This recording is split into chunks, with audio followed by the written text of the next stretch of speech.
Assalamualaikum warahmatullahi wabarakatuh. Terima kasih kepada Bapak Karyono STM PDMM yang telah mengizinkan saya untuk melakukan presentasi. Sebelumnya, perkenalkan, saya Resa Rosita dari Program Studi Manajemen S1 Fakultas Ekonomi dan Bisnis dengan NIM 112210454. Di sini akan mempresentasikan manajemen perencanaan atau biasa disebut dengan planning. Di sini saya ada 4 definisi pengertian perencanaan atau planning. Yang pertama itu, perencanaan adalah sebuah proses membandingkan, menilai, dan memilih alternatif yang baik dari kegiatan yang dilakukan dalam rangka untuk mencapai tujuan bersama. Terus yang kedua, perencanaan adalah pengambilan keputusan untuk memilih berbagai kemungkinan yang ada. Lalu di sini ada perencanaan adalah suatu proses yang rasional dengan menggunakan fakta masa lalu, masa kini, dan dugaan masa depan untuk menggambarkan perkiraan masa yang akan datang. Dan yang keempat, dalam manajemen, perencanaan adalah sebuah proses mendefinisikan tujuan organisasi, membuat strategi untuk mencapai tujuan itu, dan mengembangkan rencana aktivitas organisasi. Dan di sini ada pengertian perencanaan secara garis besar. Secara garis besar itu, perencanaan adalah diartikan sebagai proses mendefinisikan tujuan organisasi, membuat strategi untuk mencapai tujuan itu, dan mengembangkan rencana aktivitas kerja organisasi. Pada dasarnya, yang dimaksud perencanaan yaitu memberi jawaban atas pertanyaan-pertanyaan why, yaitu mengapa, apa, dan bagaimana, dari perencanaan yaitu fungsi seorang manajer yang berhubungan dengan pemilihan dari sekumpulan kegiatan-kegiatan dan pemutusan tujuan-tujuan kebijakan-kebijakan serta program-program yang dilakukan. Terus dalam sebuah perencanaan itu juga perlu memperhatikan beberapa sifat, yaitu di sini ada pemilihan kata-kata yang sederhana dan jelas dalam arti mudah dipahami oleh yang menerima sehingga penafsiran yang berbeda-beda dapat ditiadakan. Lalu di sini ada fleksibel. Suatu rencana harus dapat menyesuaikan dengan keadaan yang sebenarnya, lalu ada stabilitas. Jadi tidak perlu setiap kali rencana mengalami perubahan, tetapi harus dijaga stabilitasnya setiap ada pertimbangan. Lalu yang terakhir itu meliputi seluruh tindakan yang dibutuhkan. Jadi meliputi fungsi-fungsi yang ada dalam organisasi. Itu di sini ada B, proses perencanaan. Pada tahap perencanaan, para manajer menentukan apa yang akan dikerjakan, kapan akan mengerjakan, dan bagaimana mengerjakannya, siapa yang akan mengerjakannya. Pada tingkat top manager, pada umumnya mencurahkan hampir seluruh waktu perencanaannya jauh ke masa depan dan pada strategi-strategi dari seluruh organisasi. Manajer pada tingkat yang lebih rendah merencanakan terutama untuk subunit mereka sendiri dan untuk jangka waktu yang lebih pendek. Terdapat juga beberapa variasi dalam tanggung jawab perencanaan yang tergantung pada ukuran tujuan perencanaan organisasi dan fungsi yang berskala internasional lebih menaruh perhatian pada perencanaan jangka panjang daripada perusahaan lokal. Di sini ada 4 tahapan dalam perencanaan. Di sini ada 4 tahap dalam perencanaan itu menurut T. Hani Handoko. Jadi yang pertama itu menetapkan tujuan atau serangkaian tujuan. Yang kedua itu merumuskan keadaan saat ini. Yang ketiga mengidentifikasi segala kemudahan dan hambatan. Yang keempat itu mengembangkan rencana atau kerangkaian kegiatan untuk pencapaian tujuan. 2. Alasan perlunya perencanaan. Salah satu maksud dapat dibuat perencanaan adalah melihat program-program yang dipergunakan untuk meningkatkan kemungkinan pencapaian tujuan-tujuan di waktu yang akan datang, sehingga dapat mengikatkan pengambilan keputusan yang lebih baik. Dan ini ada 2 alasan dasar perlunya perencanaan. Jadi yang pertama itu untuk mencapai protective benefit yang dihasilkan dari pengurangan kemudian menjadi kesalahan dalam pembuatan keputusan, dan yang kedua itu untuk mencapai positive benefit dalam bentuk meningkatkan meningkatkan sukses pencapaian tujuan organisasi. Terus di sini ada manfaat dan kelemahan dari perencanaan. Beberapa manfaatnya itu yaitu ada membantu manajemen, membantu tujuan lebih khusus, meminimumkan pekerjaan yang tidak pasti, dan menghemat waktu, usaha, dan dana. Terus di sini ada beberapa kelemahan perencanaan. Yang pertama, pekerjaan yang tercakup dalam perencanaan mungkin lebih pada nyatanya. Yang kedua itu perencanaan cenderung menunda kegiatan. Di sini ada hubungan perencanaan dengan fungsi lain, yaitu ada perorganisasian atau organizing. Jadi di sini perencanaan adalah fungsi yang paling dasar dan fungsi manajemen lainnya. Fungsi perencanaan dan fungsi-fungsi serta kegiatan menyeri lainnya adalah saling berhubungan, tergantung, dan berinteraksi. Jadi di sini ada perorganisasian atau organizing. Menurut si Agian, adalah keseluruhan pengelompokan orang-orang, alat-alat, tugas, kewenangan, dan tanggung jawab sedemikian rupa sehingga tercipta suatu organisasi yang dapat digerakkan sebagai suatu kegiatan kesatuan yang telah ditetapkan. Terus di sini ada directing atau pengarahan, adalah perencanaan untuk menentukan kombinasi paling baik daripada sumber daya yang diperlukan untuk mengarahkan, memengaruhi, dan memotivasi karyawan. Dan yang terakhir itu ada controlling atau pengawasan, perencanaan dan pengawasan yang saling berhubungan erat.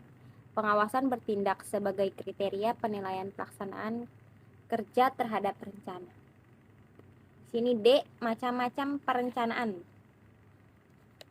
Jadi perencanaan itu ada 3 macam. Yang pertama itu adalah perencanaan organisasi. Perencanaan ini itu terdiri dari perencanaan strategi, yaitu suatu rencana yang dikembangkan untuk mencapai tujuan strategis. Tepatnya, rencana strategi adalah rencana umum yang mendasari keputusan alokasi sumber daya, prioritas, dan langkah-langkah yang diperlukan untuk mencapai tujuan strategi. Lalu ada perencanaan taktis, yaitu suatu rencana yang menitik beratkan pada perencanaan rencana taktis untuk mencapai tujuan operasional, dikembangkan oleh manajer tingkat menengah dan tingkat bawah. Rencana operasional memiliki fokus jangka pendek dan lingkup yang relatif lebih sempit. Masing-masing rencana operasional berkaitan dengan suatu rangkaian kecil aktivitas. Dan yang nomor 2 itu ada perencanaan dimensi waktu, yaitu ada rencana jangka panjang atau long range plan, meliputi banyak tahun, mungkin beberapa dekade. Yang kedua itu ada rencana jangka menengah, jadi suatu rencana yang agak bersifat sementara dan lebih mudah berubah dibanding rencana jangka panjang. Rencana jangka panjang menengah biasanya meliputi periode 1 tahun hingga 5 tahun, terutama penting bagi manajer menengah dan manajer lini.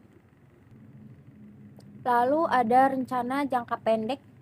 Jadi seorang manajer juga mengembangkan suatu rencana jangka pendek yang memiliki kerangka waktu 1 tahun atau kurang. Rencana jangka pendek sangat mempengaruhi aktivitas sehari-hari manajer. Dan yang ketiga itu ada perencanaan dari dimensi jenis. Yang pertama itu perencanaan dari atas ke bawah atau top down planning, dibuat oleh pucuk pimpinan dalam suatu struktur organisasi. Misalnya pemerintah pusat, yang selanjutnya perencanaan tersebut disampaikan ke tingkat provinsi, kabupaten, kota untuk dilaksanakan. Lalu ada perencanaan dari bawah ke atas atau bottom up planning, dibuat oleh tenaga perencanaan di tingkat bawah dari suatu struktur organisasi, misalnya dibuat di provinsi, kabupaten, atau kota untuk disampaikan ke pemerintah pusat. Dan selanjutnya ada perencanaan mendatar atau horizontal planning. Biasanya dibuat pada saat membuat perencanaan lintas sektoral oleh pejabat selevel. Misalnya perencanaan peningkatan SDM melibatkan pejabat Departemen Pendidikan, Agama, Tenaga Kerja, dan Transmigrasi, Kesehatan, dan Departemen Sosial. Dan yang terakhir itu ada perencanaan gabungan atas ke bawah dan bawah ke atas, atau top down dan bottom up planning, dibuat untuk mengakomodasikan kepentingan pemerintah pusat dengan pemerintah provinsi, kota, atau kabupaten. Itu di sini ada tanggung jawab untuk menetapkan tujuan perencanaan. Yang pertama itu ada manajemen lini. komponen terakhir dari sebagian besar aktivitas perencanaan organisasi. Terus di sini ada komite eksekutif atau eksekutif komunit, biasanya terdiri dari eksekutif puncak dalam organisasi yang bekerja sama sebagai suatu kelompok. Terus di sini ada Chief Executive Officer atau biasa kita kenal dengan CEO. CEO itu biasanya disebut sebagai presiden direktur atau ketua dari dewan direksi. Di sini itu merupakan individual tunggal yang paling penting dalam setiap proses perencanaan organisasi. Lalu di sini ada staf perencanaan. Khususnya staf perencanaan dapat mengurangi beban kinerja manajer individual. Lalu ada satuan tugas perencanaan. Biasanya ini tuh organisasi terkadang menggunakan satuan tugas untuk membantu mengembangkan rencana. Dan yang terakhir itu ada dewan direksi atau board of direction. Mereka itu bertugas menetapkan misi dan strategi perusahaan. Di sini F, tipe-tipe peran perencanaan. Yang pertama itu tujuan atau objektif. Tujuan itu dirumuskan oleh pimpinan tingkat atas berdasarkan penilaian ekonomi, sosial, dan politik sesuai dengan garis-garis pengarahan strategi dan kebijakan. Lalu yang kedua itu ada strategi. Strategi ini tuh bersifat jangka panjang dan menjadi perencanaan yang bersifat taktis pada pimpinan tingkat bawah. Perencanaan taktis itu perencanaan yang bersifat jangka pendek. Terus di sini itu ada kebijakan atau polisi. Kebijakan ini tuh membatasi ruang lingkup dalam pembuatan keputusan dan menjamin bahwa keputusan yang diperlukan akan memberikan sumbangan terhadap penyelesaian yang menyeluruh. Dan yang keempat itu ada prosedur. Prosedur menggambarkan urutan-urutan yang bersifat kronologis dari setiap tindakan yang harus dilakukan. Di sini ada anggaran atau budget. Perencanaan yang meliputi sumber dana yang kaitannya terhadap semua tahap-tahap kegiatan untuk periode tertentu dalam jangka waktu yang akan mendatang. Yang keenam itu ada rencana proyek atau project plan. Perpaduan dari tujuan kebijakan, prosedur, anggaran, dan unsur-unsur lainnya yang diperlukan untuk melaksanakan tujuan yang telah ditetapkan sebelumnya. Dan yang terakhir itu nomor 7 ada rencana fungsional atau functional plan. Suatu garis tindakan yang akan dilakukan dalam bidang fungsional terhadap penyelesaian sasaran perencanaan organisasi serta secara keseluruhan. Di sini ada G, manajemen by objective atau disingkat menjadi MBO. Manajemen by objective merupakan salah satu metode yang digunakan untuk menghubungkan tujuan organisasi dengan perencanaannya. MBO adalah suatu metode formal atau semi formal yang diawali dari penetapan tujuan, pelaksanaan, dan kemudian evaluasi. Tujuan metode ini adalah mendorong bawahan untuk lebih berpartisipasi serta memperjelas tujuan dan mengomunikasikan tujuan serta hasil yang diharapkan. Sehingga keberhasilan MBO adalah partisipasi dan komunikasi. MBO dapat digunakan oleh organisasi bisnis maupun non-bisnis. Tahap-tahap pelaksanaan MBO ini ada 4 tahap. Tahap yang pertama itu adalah tahap persiapan, yaitu tahap menyiapkan dokumen-dokumen dan data-data yang diperlukan. Tahap kedua itu ada tahap penyusunan. Tahap ini menjabarkan tugas pokok dan fungsi-fungsi setiap bagian dalam organisasi agar seluruh terintegrasi mencapai visi dan misi yang direncanakan oleh organisasi. Merumuskan keadaan sekarang untuk membantu identifikasi dan antisipasi masalah atau hambatan serta kemudahan-kemudahan. Yang ketiga itu ada tahap pelaksanaan. Tahap ini di mana pelaksanaannya seluruh kegiatan dan fungsi manajemen secara menyeluruh seperti pengorganisasian, pengarahan, pemberian semangat dan motivasi, koordinasi, integrasi, dan sinkronisasi. Tahap yang terakhir itu adalah tahap pengendalian, monitor, evaluasi, dan penyesuaian. Pada tahap ini bertujuan agar tercapainya tujuan dan sasaran tergantung dalam rencana strategik melalui kegiatan keseluruhan dalam perusahaan. Di sini ada beberapa keuntungan manajemen by objective. Yang keuntungan pertama itu adalah meningkatkan motivasi karyawan. Yang kedua itu dapat menjalankan pengawasan yang lebih efektif. Yang ketiga itu meningkatkan koordinasi anuan atau rencana. Yang keempat itu memungkinkan komunikasi horizontal dan vertikal. Selain keuntungan, juga ada beberapa kelemahan dari manajemen by objektif. Yang pertama itu adanya ketergantungan yang besar terhadap pihak lain dalam organisasi. Yang kedua, terlalu menekankan pada tujuan jangka pendek.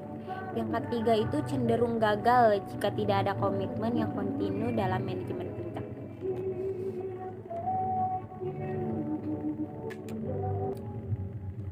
Jadi kesimpulannya di sini itu perencanaan itu secara garis besarnya dapat diartikan sebagai proses mendefinisikan tujuan organisasi, membuat strategi untuk mencapai tujuan itu, dan mengembangkan rencana aktivitas organisasi.